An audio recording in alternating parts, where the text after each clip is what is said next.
মাধব দাসের ছেলে হয়েছে, সুশীলার ছেলে হয়েছে, সবাই বলছে। পাড়া প্রতিবেশী সবাই এক এক করে দেখতে যাচ্ছে, ছেলেটা দেখতে ভালো, সবকিছুই ভালো, কিন্তু কেউ বললো হ্যাঁ গো ছেলেটা নাকি কানা হয়েছে, আজ 3 দিন নাকি চোখ বন্ধ করে আছে। বললো শুধু কি কানা, আবার কেউ বলছে ছেলেটা নাকি এমন কাঁদছে আর 4 দিন হয়ে গেল তার কান্না কেউ বন্ধ করতে পারছে না। আর 5 দিনের দিনে অনেক ডাক্তার অনেক কবিরাজ এলো, কান্না কেউ বন্ধ করতে পারছে না, কেউ ছেলেকে মাতৃস্তন দুগ্ধ পান করাতে পারছে না, আর চোখ খুলে তাকাচ্ছেও না।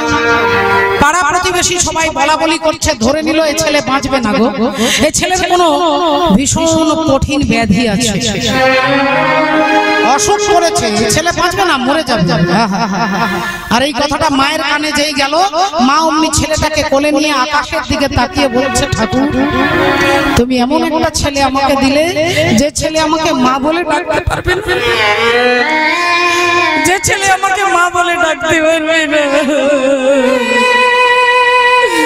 বলো ঠাকুর এমন সন্তান তুমি আমায় কেন দিলে? রাধে রাধে। জানে জানে কে প্রিয় राम लखन सिए वन को जाते हैं, विधि ना तेरी लेख किसी का समझ नाते हैं। जन जन के प्रिय राम लखन सिए बन को जाते हैं। ছেলেটাকে কোলে নিয়ে মা সুশীলা দেবী কাঁদছেন। ভক্তিমতী মায়েরা একটা কথা মনে রাখবেন বাবা, পাপের বাপ কে? পাপের বাপ কে? একজন ছেলে লেখাপড়া করে এসেছে, বড় বড় ডিগ্রি নিয়ে এসেছে, বাবাকে দেখাচ্ছে, বাবা এই দেখো আমি অনেক সার্টিফিকেট পেয়েছি, আমি ফার্স্ট হয়েছি, আমি ফার্স্ট ক্লাস পেয়েছি। বাবা হচ্ছে আধ্যাত্মিক চেতনা সম্পন্ন ব্যক্তি। বাবা বললেন জড় জগতের অনেক ডিগ্রি তোর কাছে আছে, আজকে তোর কাছে আমি বাবা হয়ে জানতে চাচ্ছি পাপের বাপ কে? ছেলে বলল বাবা আমাকে তো সময় দিতে হবে, উত্তরটা দিতে গেলে গোটা রাত্রি খাতার পর খাতা উল্টে যাচ্ছে, কোথাও লেখা নেই যে পাপের বাপকে। ছেলে চিন্তায় পড়ে গেলেন, ভাবলেন তাহলে কাল সকালে বেরিয়ে পড়বো, আর যারা যারা পণ্ডিত আছে তাদেরকে জিজ্ঞাসা করব। বড় বড় পণ্ডিতদেরকে জিজ্ঞাসা করছে পাপের বাপকে, পাপের বাপকে। এই জিজ্ঞাসা করতে করতে করতে একটা গ্রামে, একটা অচেনা গ্রামে ঢুকে গেছে। সুন্দর চারিদিকে গাছ, মাঝখানে একটা সুন্দর কুটির, চারিদিকে ফুল গাছ সাজানো, সুন্দর ঘরটা দেখেই ভদ্রলোক ওই ছেলে ভেতরে গেছে, দেখছে এক অপূর্ব সুন্দরী নারী, তাকে গিয়ে বলছে একটু দয়া করে জল দেবেন। সঙ্গে সঙ্গে তিনি সুন্দর জল এনে ছেলেটার হাতে দিয়েছে, জলটা ঢকঢক করে খেয়ে এবার সুন্দরী ওই নারী বলে উঠলেন আপনি একটু বসুন। একটু বসেছে, বাতাস করে দিচ্ছে। এমন সময় ছেলেটা জিজ্ঞাসা করলো আচ্ছা আপনি বলতে পারেন আপনি কে? এই জঙ্গলের মধ্যে এত সুন্দর ঘর করে আছেন, চারিদিকে ফুলের বাগান, সুগন্ধি সৌরভে উদ্ভাসিত এই জায়গাটা, আপনি কে? কোন দেবী, কোন বৈষ্ণবী? আপনার ঘরের চারিদিকে তুলসী বৃক্ষ, আপনি নিশ্চয়ই কোন ভক্তিমতী মা, কোন বৈষ্ণবী মা। তিনি বললেন বাবা কিছু মনে করবেন না, আমি আমার কথাটা বলবো, আপনি বিশ্বাস করতে পারবেন কিনা, আমি হলাম এই গ্রামের একজন পতিতা নারী। যেই বলেছেন পতিতা বেশ্যা, সঙ্গে সঙ্গে ভাবলেন তাহলে তো আমি এর হাতে জল খেলাম, ভাবলেন বমি করে জলটা বার করে দিলেও আমাকে আবার গঙ্গায় স্নান করতে হবে, ছি ছি ছি ছি ছি। আর তখনই ওই নারী বলে উঠলেন একটু দাঁড়ান না বাবা, দাঁড়ান, তোমার ঘরে আমি আর এক মুহূর্ত দাঁড়াবো না, তোমার ঘরে জল খেয়েছে, আমাকে এক্ষুনি গঙ্গা স্নান করতে হবে। যেই তিনি চলে যাচ্ছেন অমনি নারী বলে উঠলো আচ্ছা একটু শুনুন বাবা, একটু দাঁড়ান, আপনি এক কাজ করুন, আপনি তো আমার জল খেয়েছেন, আমার হাতের জল যখন খেয়েছেন তখন আমি আপনাকে 100টা সোনার টাকা দিচ্ছি, স্বর্ণ মুদ্রা, আপনি দয়া করে আমার বাড়িতে দুটো অন্ন সেবা করে যান। ছেলেটা মনে মনে চিন্তা করলো বললো যে জল খেয়েছি গঙ্গা স্নান করতে হবে, তাহলে ভাত খেলে না হয় একই ব্যাপার, তা ভাত খেয়ে না কই গঙ্গা স্নান করব, 100টা সোনার টাকা তো পাবো। এখন 100 স্বর্ণ মুদ্রা দিয়েছে, অন্ন খেয়েছে, যেই অন্নের গ্রাসটা মুখে দিতে যাবে ইনি বললেন আরো 100টা স্বর্ণ মুদ্রা দেব, শুধু এই ভাতটা আমি খাইয়ে দেব, আপনাকে খেতে হবে।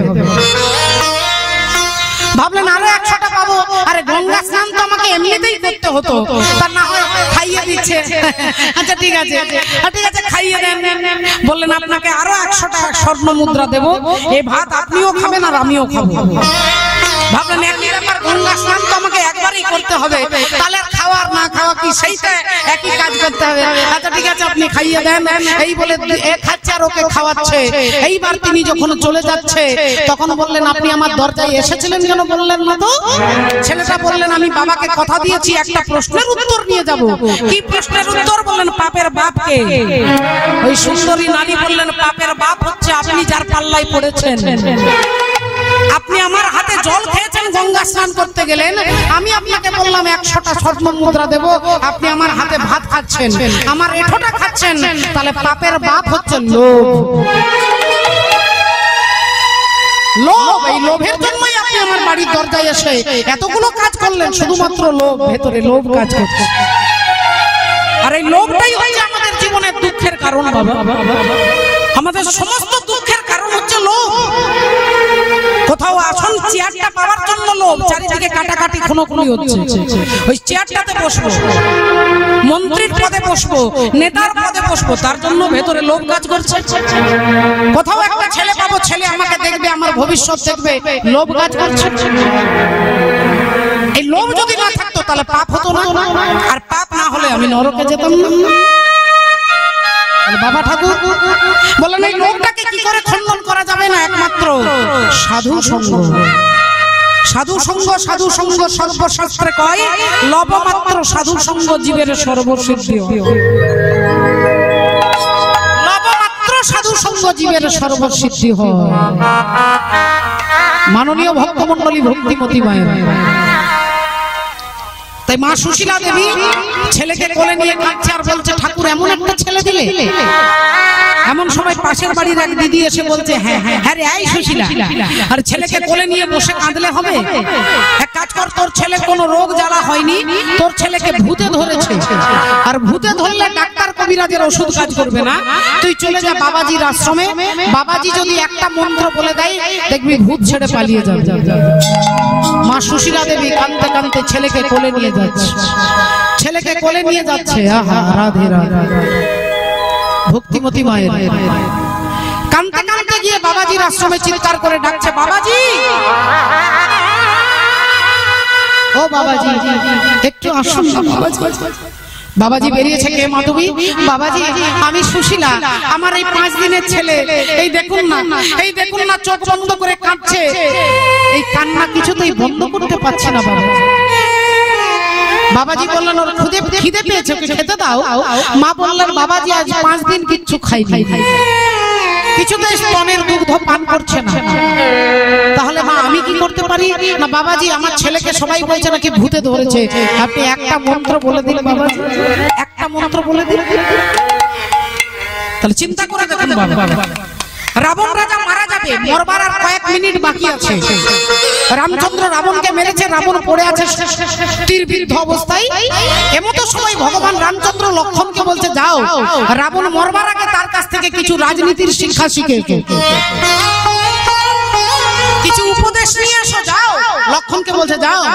লক্ষণ বললেন আমি তোমার সঙ্গে থাকি, আমি তোমার সেবা করি, আমি রামের সঙ্গ করি, আমি রাবণের কাছে নীতিবিদ্যা নিতে যাবো কেন? বললেন আমি বলছি তুমি যাও। লক্ষণ গিয়ে রাবণের মাথার কাছে দাঁড়িয়ে বললেন এই যে কিছু বলুন, কিছু বলুন। রাবণ একবার লক্ষণের দিকে তাকালেন, আবার চুপ করে গেলেন। লক্ষণ বারবার বলতে কিছুই বলছেন না দেখে ব্যর্থ হয়ে লক্ষণ ফিরে এলেন। রামচন্দ্র বললেন কি বললো রাবণ?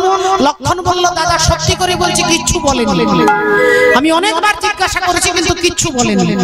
রামচন্দ্র বললেন, ভাই তুমি রাবণের কোনখানে গিয়ে দাঁড়িয়েছিলে? বলে একবারে কানের কাছে, একবারে মাথার কাছে দাঁড়িয়ে তাকে কানে কানে বলেছি কিছু বলুন। রামচন্দ্র বললেন, ওই জন্যই রাবণ কিছু বলেননি। তুমি যখন রাবণের কাছে কিছু শিখতে গেছো তখন তুমি হলে শিষ্য আর উনি হলেন গুরু।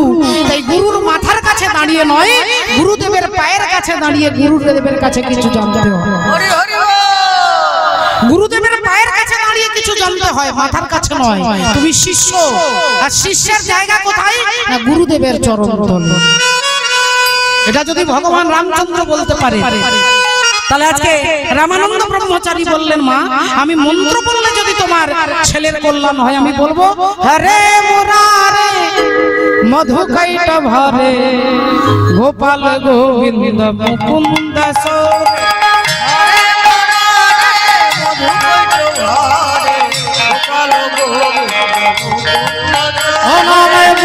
ভরে যায় অভাব মেটায়, স্বভাবে জাগাই মহাসুখে।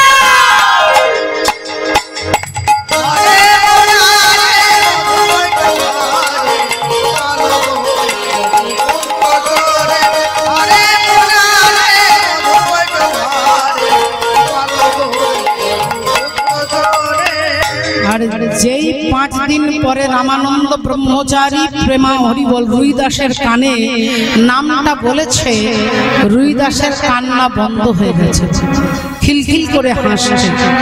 মা বললেন, বাবাজি বাবাজি এই দেখুন, বাবাজি এই দেখুন আমার ছেলে, আমার ছেলে, আমার ছেলে 5 দিন পরে হাসছে বাবাজি। তাহলে সত্যি আমার ছেলেকে ভূতে ধরেছিল? আচ্ছা বাবাজি, বাবাজি ওই ভূতটা যদি আবার আমার ছেলেকে ধরে? বাবাজি বললেন, তাহলে মা কি করব তুমি বলো। মা বললেন, বাবাজি আপনার পায়ের ধুলো আমার ছেলের মাথায় একটু দিয়ে দিন। এই বলে রুইদাসকে বাবাজির পায়ের কাছে শুইয়ে দিয়েছে, আর ছোট্ট রুইদাসের হাতটা গিয়ে গুরুদেবের চরণে পড়েছে। আজ গুরু চরণ পরশিয়ে নয়ন মেলিল, ওগো সকল দুঃখ তখন দূরে চলে গেল, দূরে চলে গেল। গুরু চরণ পরশিয়ে নয়ন মেলিল, সকল দুঃখ দূরে চলে গেল, দূরে চলে গেল। গুরুদেবের পায়ে হাতটা দিতেই ছেলে এবার তাকাচ্ছে, আর যখনই তাকাচ্ছেন মা বলছেন, বাবাজি এই দেখুন, বাবাজি আমার ছেলে অন্ধ নয়, বাবাজি আমার ছেলে অন্ধ নয়, এই দেখুন আমার ছেলে আপনার দিকে তাকাচ্ছে। বাবাজি বাবাজি আপনার ঋণ কি করে শোধ করবো আমি বুঝতে পারছি না, বারবার চরণের ধুলোটা নিচ্ছে আর ছেলের মাথায় দিচ্ছে। এবার বাবাজি তাহলে আমি আসি। বাবাজি বললেন, দাঁড়াও মা, তোমার ছেলে কি 5 দিন কাঁদছিল? আগে হ্যাঁ বাবাজি। 5 দিন কিচ্ছু খাইনি? আগে না বাবাজি। 5 দিন চোখ খুলে তাকাইনি? আগে না বাবাজি। বাবাজি বললেন, তাহলে তোমার ছেলেকে আমার কোলে একটু দাও তো। মা বললেন, বাবাজি আমরা যে কি বলছি? বাবাজি বললেন, যা বলছি তাই করো, ছেলেকে কোলে দাও। আর ছেলেকে কোলে নিয়ে যেই ভালো করে পা থেকে মাথা পর্যন্ত ঘুরিয়ে ফিরিয়ে দেখছে। এখন বাবাজি যে কি দেখছে সে তো মা বুঝতে পারছে না, কিন্তু আপনারা মায়েরা বাবারা বুঝতে পারছেন। বাবাজি দেখছেন যে পিঠের মধ্যে জুতোর ছাপটা আছে কিনা। বলি দেখি তো চিহ্ন হয়ে আছে কিনা, দেখি তো চিহ্ন আছে কিনা, দেখি তো চিহ্ন আছে কিনা, দেখি তো চিহ্ন আছে কিনা। ওগো যা দেখিলে যাবে চেনা, দেখি তো চিহ্ন আছে কিনা, ওগো যা দেখিলে যাবে চেনা, দেখি তো চিহ্ন আছে কিনা।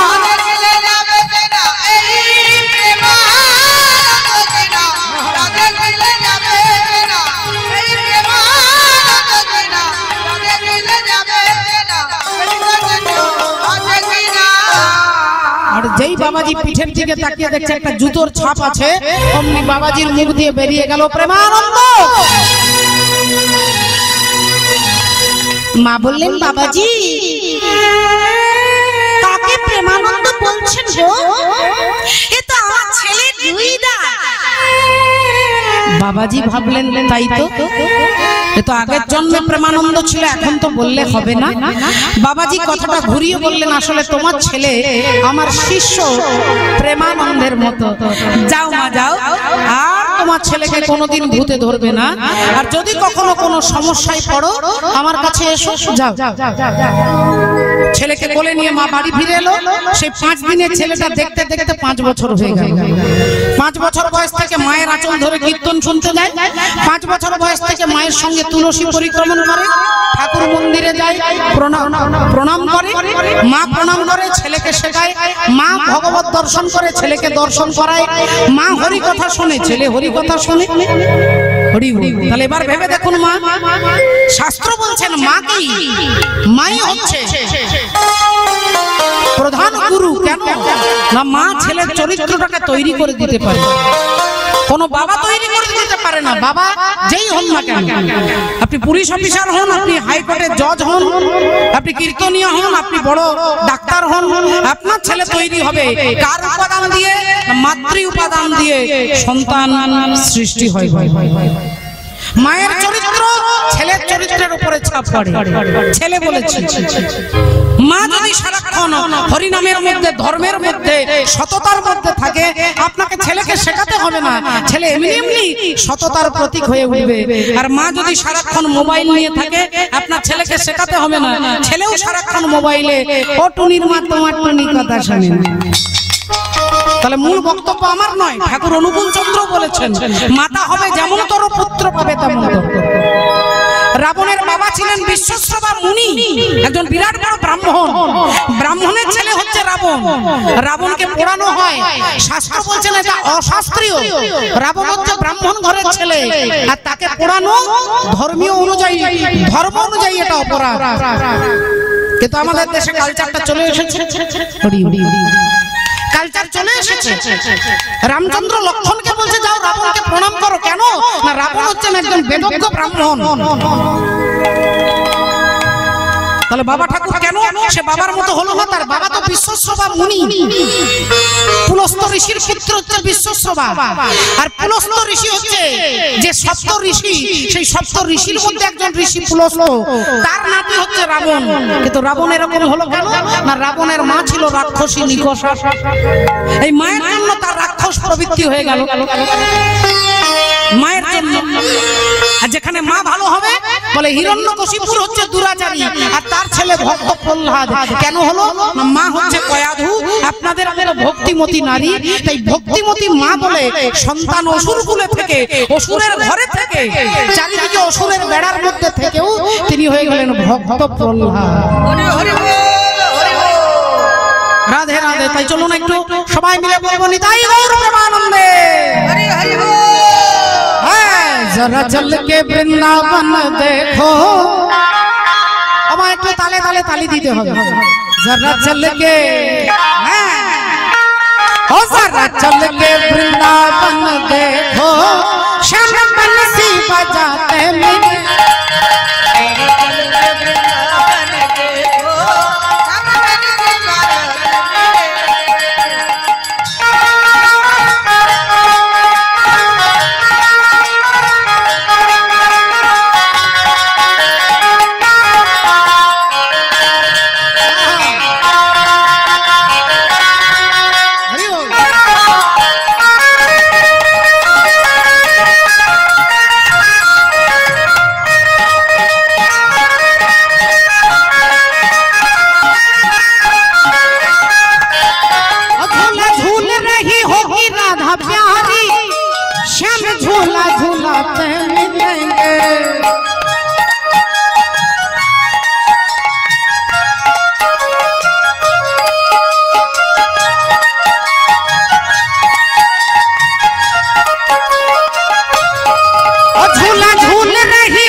चल के,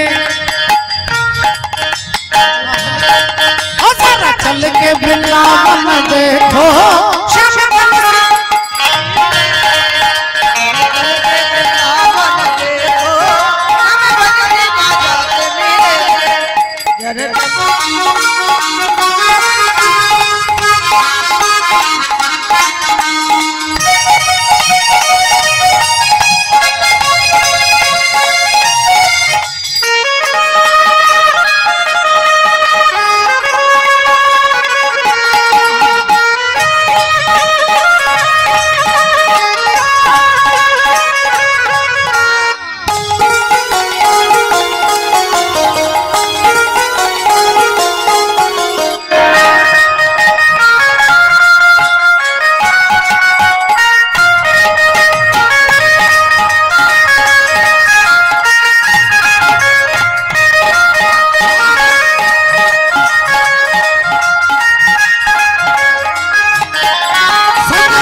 जरा चल के जरा चल के जरा चल के वृंदावन देखो सब बंसी बजाते मिलेंगे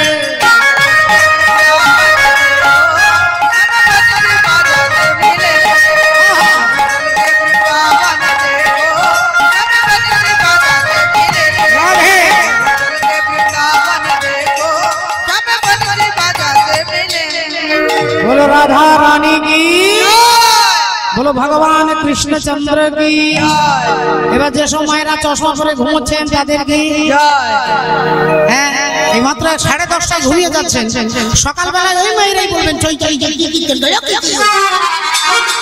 মা ঘুমিয়ে শুনলে কিছু বোঝা যায় হ্যাঁ রাধে রাধে ওমা ভক্তিমতী মায়েরা ঘটনা কি হয়েছে মা দেখুন এখন হ্যাঁ রাধে রাধে হরি বল হরে কৃষ্ণ আজকে একটু বলে দিই মা এখানে প্রসাদের ব্যবস্থা রয়েছে দয়া করে যারা দূর দূরান্ত থেকে এসেছেন কৃপা করে এখানে প্রসাদ আপনারা সেবা করবেন কমিটির বাবাদের দাদাদের কাকাদের ভাইদের সকলের ভালো লাগবে আপনারা প্রসাদ সেবা চলছে জয় রাধে হরি বল হরে কৃষ্ণ জরা চল কে বৃন্দাবন দেখো উলুধ্বনি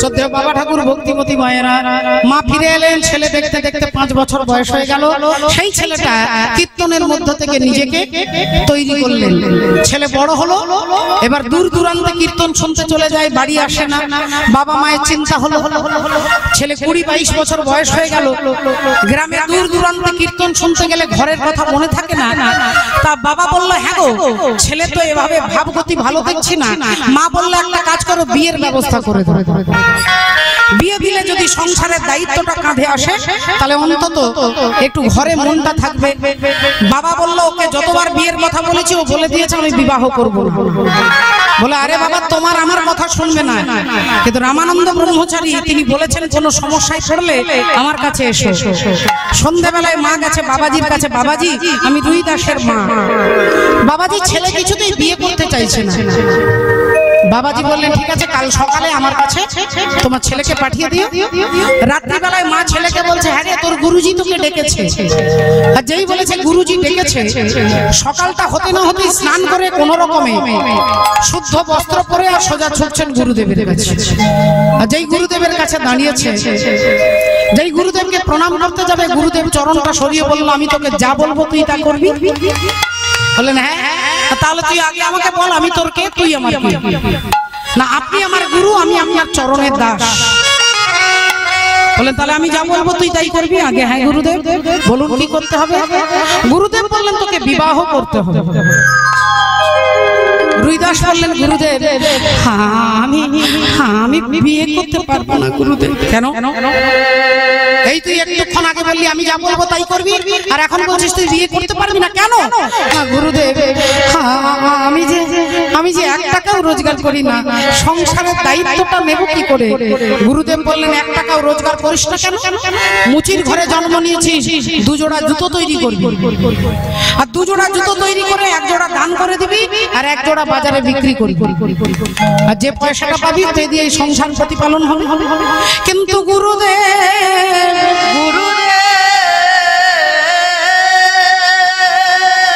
আমার কৃষ্ণ সেবা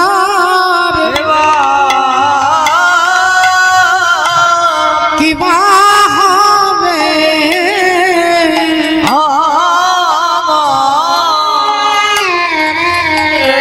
আমার কৃষ্ণ সেবা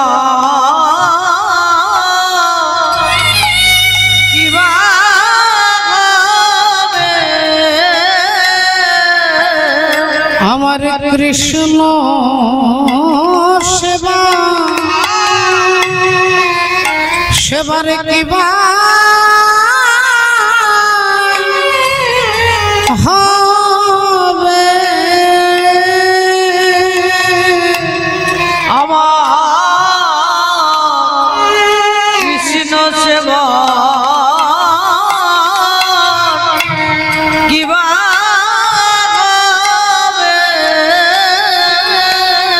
আমার নর জনম কি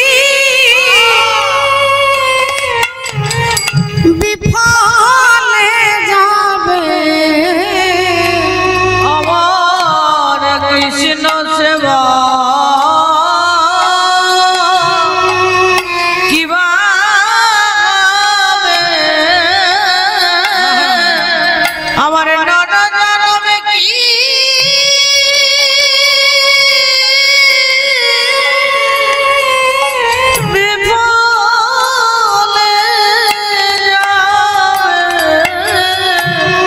কৃষ্ণ সেবা কিবা হবে আমার রে তুই কৃষ্ণ সেবা করবি বাবা তুই গোবিন্দের সেবা করবি ঠাকুর ঘর থেকে একটি শালগ্রাম শিলা এনে রুইদাসের হাতে দিলেন যা এই ভগবানকে রাখিস গুরুদেব আমার তো মন্দির নেই আমার তো সিংহাসন নেই বললেন তোকে মন্দির বা সিংহাসনে রাখতে হবে না চামড়া কেটে চামড়ার থলি তৈরি করবি আর চামড়ার থলির মধ্যে ভগবানকে রেখে দিবি তোকে বাতাসাও দিতে হবে না নকুল দানাও দিতে হবে না তুই প্রতিদিন ভগবানকে নাম সেবা দিবি নাম শুধু নাম করবি হাতে করবি কাম আর মুখে করবি নাম রুইদাস গুরুদেবের কথা মেনে শালগ্রাম শিলা নিয়ে এলেন বিবাহ করলেন এক সতী সাধ্বী রমণী কুহেলি দেবীর সঙ্গে রুইদাসের বিবাহ হলো বিয়ের 3 বছর পরে একটি সন্তান হলো যার নাম হলো রামদাস গুরুদেবের কথা মতো একটা তাল পাতা দিয়ে কুটির নির্মাণ করে সেখানে বসে বসে জুতো সেলাই করে আর ভগবানের নাম কীর্তন করে জুতো সেলাই করে আর ভগবানের নাম করে হরি বল রাজা अभी তোমার চরণে সপে দিলাম আমার দুটি তারা তোমার চরণে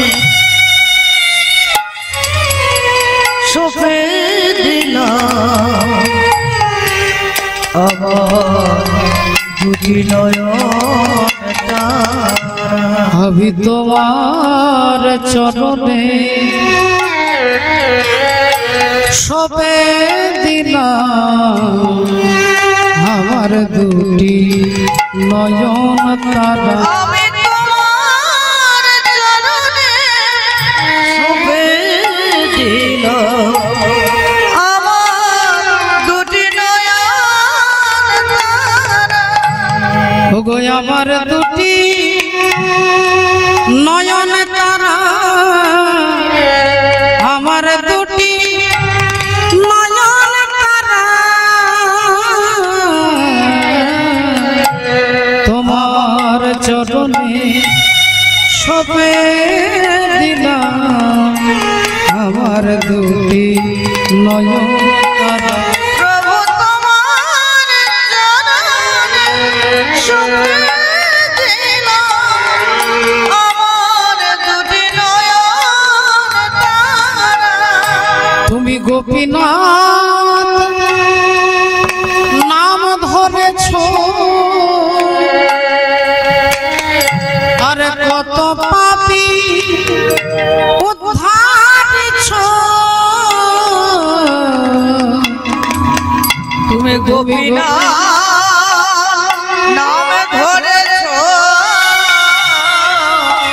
কত পাপী উদ্ধারিছ শুধু আমি একা পড়ে রইলাম আমি একা পড়ে রইলাম। আমায় দয়া করো চিত্তচোরা